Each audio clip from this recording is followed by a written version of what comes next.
Assalamualaikum warahmatullahi wabarakatuh. Perkenalkan, nama saya Raudatul Jannah. Di sini saya akan menjelaskan tentang strategi media sosial.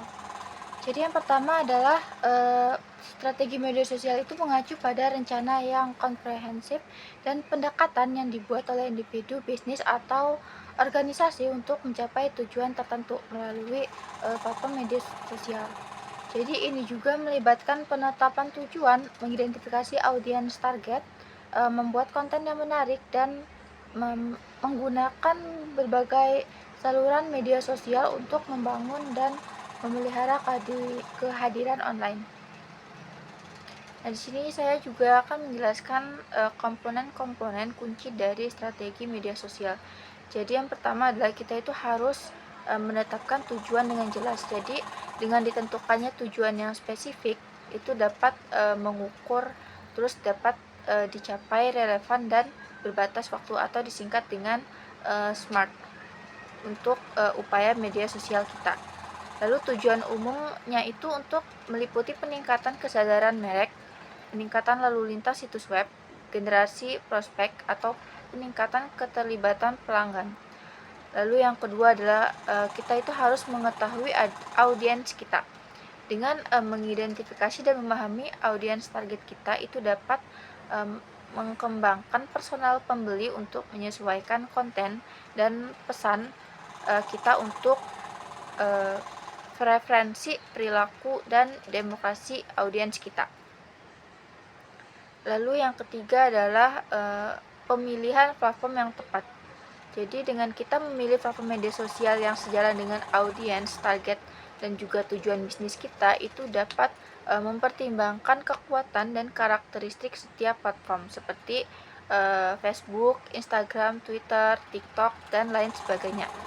Lalu yang keempat adalah membuat konten yang menarik. Dengan membangun konten yang resonan dengan audiens, jadi konten itu harus relevan, bernilai, dan juga dapat dibagikan. Lalu yang kelima adalah konsistensi atau adalah kunci.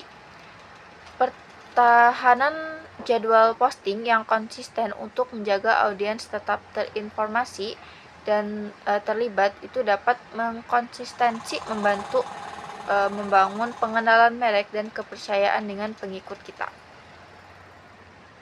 Lalu yang keenam adalah dengan memanfaatkan visual. Jadi konten visual itu cenderung berperforma baik di media sosial dengan memasukkan gambar, infografis, dan video berkualitas tinggi untuk menambah perhatian audiens dan penyampaian pesan yang dapat kita rasakan secara efektif. Lalu yang ketujuh adalah berinteraksi dengan audiens. Jadi partisipasi aktif dalam percakapan seperti merespon komentar dan berinteraksi dengan pengikut kita itu dapat membangun hubungan dengan audiens yang dapat meningkatkan loyalitas merek dan advokasi. Lalu yang kedelapan adalah monitor dan analisis kinerja. Dengan menggunakan alat analisis untuk melacak kinerja upaya media sosial kita, itu dapat memantau matrik kunci sebagai jangkauan, keterlibatan, tingkat klik, dan konversi. Jadi dengan menganalisis data itu dapat membantu kita untuk memahami apa yang berhasil dan memungkinkan perbaikan terus-menerus. Lalu yang kesembilan adalah adaptasi dan juga berkembang. Jadi media sosial itu bersifat dinamis dan tren. Jadi dapat berubah-ubah dengan cepat. Jadi kita itu harus tetap terinformasi dengan tren industri sesuai dengan strategi kita yang sesuai dan bersedia bereksperimen dengan ide dan format baru. Lalu yang ke-10 adalah integrasikan dengan strategi pemasaran keseluruhan.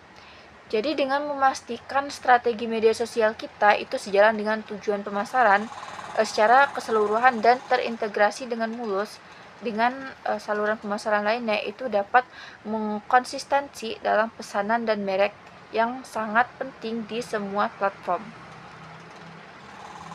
Mungkin itu saja yang dapat saya jelaskan mengenai strategi media sosial. Dan yang paling penting adalah komponen-komponennya.